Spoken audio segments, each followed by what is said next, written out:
We've been doing this sort of mini sermon series about the way of Jesus. It began back in Luke 6 with Luke's Sermon on the Plain, where Jesus gathers with his disciples and begins to teach them what it is to be a follower. That they are called to a different kind of identity, a recognition that God blesses a different group of people than we might imagine. That we're called to live not only differently than the world, but in contradiction to some of the ways the world wants us to live. This Sunday's lectionary reading skips ahead a few chapters from chapter 6 to chapter 9. You can go and read all that, the rest of 6, 7, and 8 if you'd like. I'll give you the quick summary. Jesus does ministry, he heals, he feeds thousands, he proclaims the gospel, he proclaims the coming of God's kingdom. And then he invites the disciples into a conversation. He says, well, who do people say I am? And at that moment, there's a profession, you are the Christ, that the disciples finally recognize who it is that Jesus is. And then Jesus begins to teach and tell them that it's not all glory and sunshine to be the Son of God. That to be a follower means to take up your cross and follow where Jesus will lead. It is in some ways a culmination of the conversations that have already been happening about the challenge of following in the way that Jesus will lead. And the disciples, not surprisingly, are kind of looking around at each other like, well, this doesn't sound like what we imagined. A Messiah is supposed to come and rescue us. A Messiah is supposed to come and deliver. A Messiah is supposed to come and save the people. And that is what is happening, and yet it's happening in a way that they had not imagined.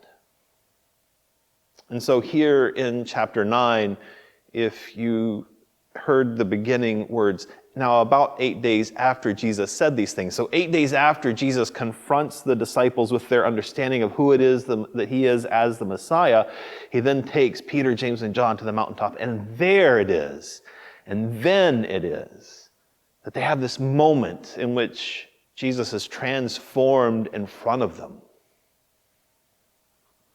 He's transfigured. He is revealed. The way that this story is told is intended to show us that what is happening in that moment is that Jesus is fully revealed as the divine figure he is. Moses and Elijah are there to remind the disciples and us as readers and those who have come after as followers of Jesus, that he is connected to this ancient and deep way of God's people. That this is not something that has come out of the blue, but rather is connected to the work that God has always been doing to redeem God's world. There's this brilliant, bright, shining moment on the mountain, and the disciples are in awe. As well they should be. They're seeing a glimpse of something beyond their normal earthly experience.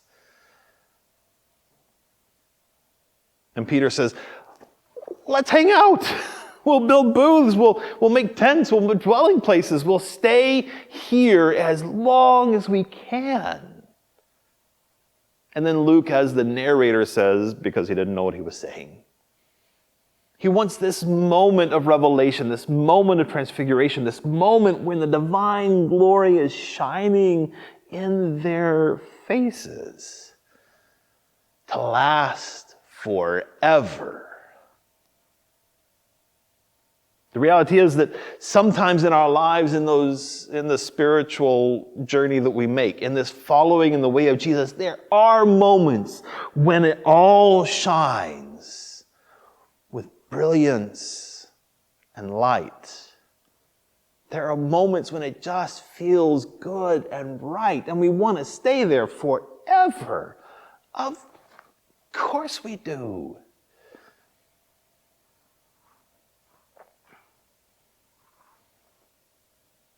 I grew up going to summer camp, probably like a lot of you. Bridgeport, United Methodist Camp in Bridgeport, Texas. We thought it was beautiful. It was beautiful, but in a particular kind of Texas way, right? 105 degrees all the time and sunsets and all that stuff. It was near a lake that we didn't get to go in because, I don't know, it was dangerous, I guess. I don't know. But it inevitably happened junior high and especially senior high camp, you'd get to the end of that week and you'd had an amazing week at camp. You'd made new friends, and it felt like the kind of world you wanted to live in, where people from different backgrounds and people with different ideas and people who had different experiences could all sort of hang out together. It was not at all like what many of us experienced in school and life back home. It was like the happy ending of a John Hughes movie from the 80s, and everybody was happy, and we thought, oh, if only life could be like this all the time. Let's make camp and just stay at camp all the time, just like Peter wanted to, because we'd encountered something not just happy, but holy at those summer camp experiences. But you can't live at camp. And even if you do, it's not the same.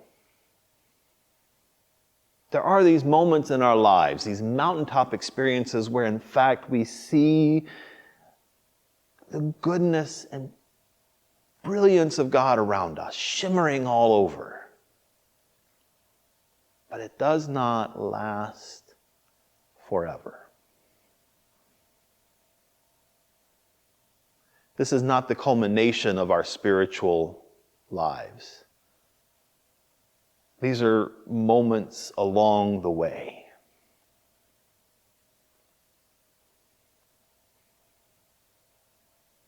They're more than just relief, though. They're more than just a pit stop or a chance to sort of be refreshed and renewed. They are like guide points along the way, reminding us of where we are going and what it is that we're ultimately doing in this life. We are pursuing the work to work alongside God's redemptive work in the world. And it can be hard. It can be draining. It can feel like walking through the desert, but there are moments when we get a glimpse that not only inspires us and refills us and refuels us, but also reminds us of what it is we're working for, so that we can carry the work forward. Peter and James and John have this moment, this divine encounter, and a cloud that overshadows them, and the voice of God speaks, and then suddenly it's all done. It's just regular Jesus standing there. And they head back down the mountain.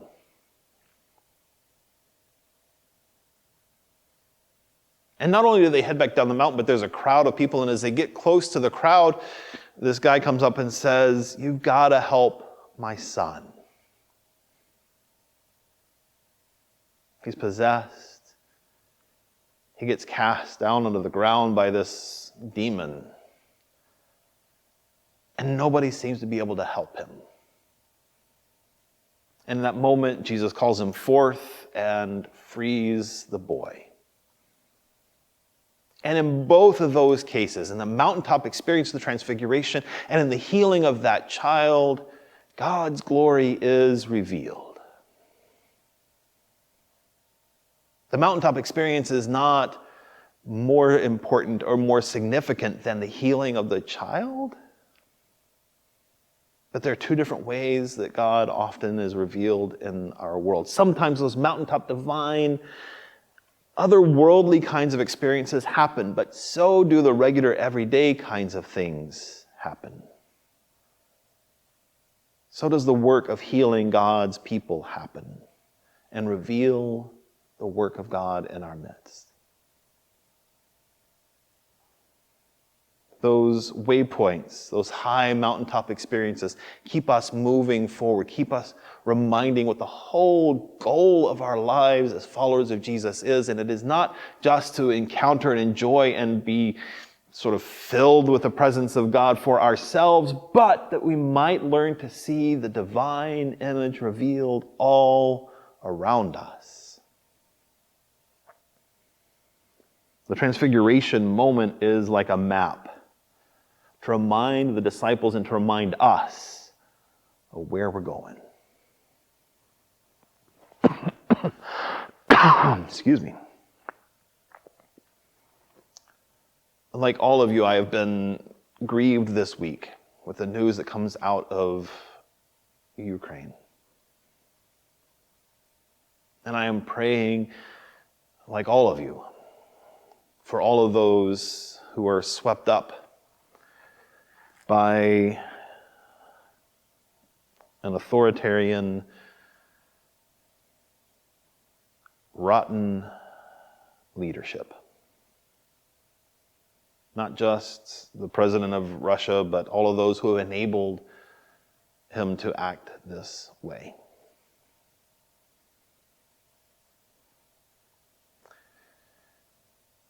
If we don't have the guide points, the waypoints, the reminders of what it is to be a follower of Jesus, it's very easy to be misguided. To forget that we are called to see the illuminating light of God's creation all around us and in every face we will ever see. And in the absence of a clear sense of who we are called to be and how we are called to live as followers in the way of Jesus, we can begin to pervert the gospel, to make it a tool for our own ends, to justify our own violence, our own preference, our own greediness or imperial desires. And you and I will never be the president of a nation. We will never launch a war against another country, but we also will every day be tempted to grab things that don't rightly belong to us, to act with anger against those who somehow offend us, not because of what they say or do, but just because of who they are. We are tempted every day to live counter to the way of Jesus. It's just our human nature. What we see happening in Russia has in Ukraine, because of Russia, has a lot of reasons. Part of it is that Mr. Putin wants to make Russia great again. He's reminding people of how glorious it used to be. And it doesn't matter that, in fact, it wasn't always all that glorious. It only matters that they imagine that it could be glorious.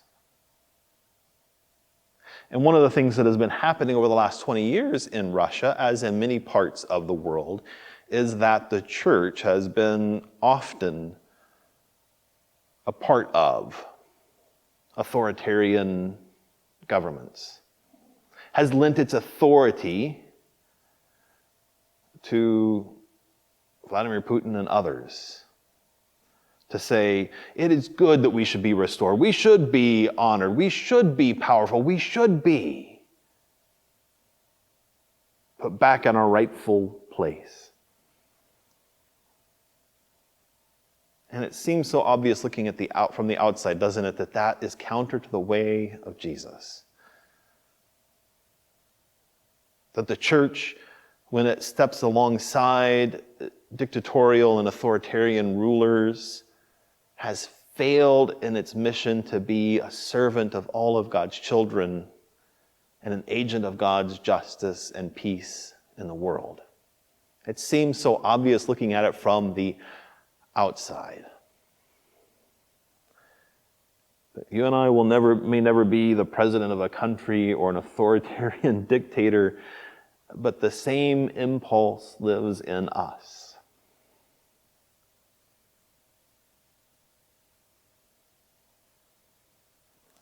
And we have to be on guard. Because the same impulse that drives those who would act with violence against others drives us in ways that might be more subtle but are no less counter to the gospel.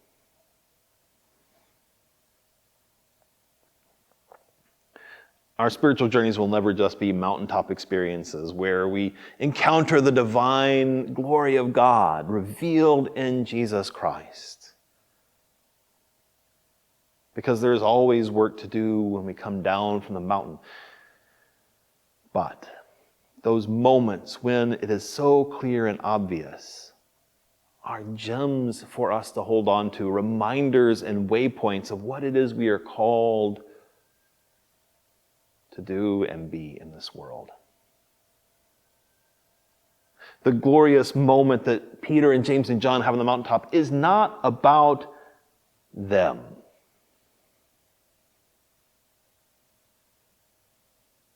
It is not about them.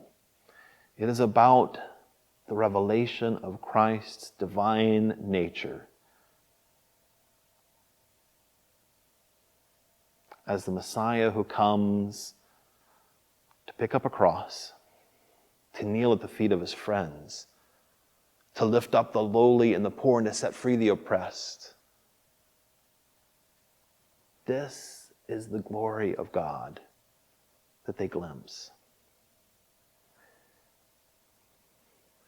Whatever monuments or statues the dictators and the authoritarian leaders of our world would want to erect for themselves, whatever monuments empires want to erect for themselves to show the world how glorious they truly are, those will always, always crumble and fall. Because they are false. And however powerful the empires of the world may sometimes appear to be, they crumble against the power of God's love. We have moments in our lives when it just shines and sparkles around us. When we get a glimpse of who God is and what the world is meant to be. Those moments, those bright, brilliant, shining moments call us to remember that all of the work that we do as followers in the way of Jesus, all of the work that we do as followers in the way of Jesus to heal and care for God's people, to lift up the lowly, to care for the poor, to set free those who are captive, to work for peace. That all of this is revealing of God's glory in the world. The way of Jesus is set before us. It is a way of peace. It is a way of love. It is a way of humility. And it is the way that God calls us to live. And friends, there are moments when it is so good and clear and beautiful. May those moments continue to inspire and guide us in our work together. Thanks be to God. Amen.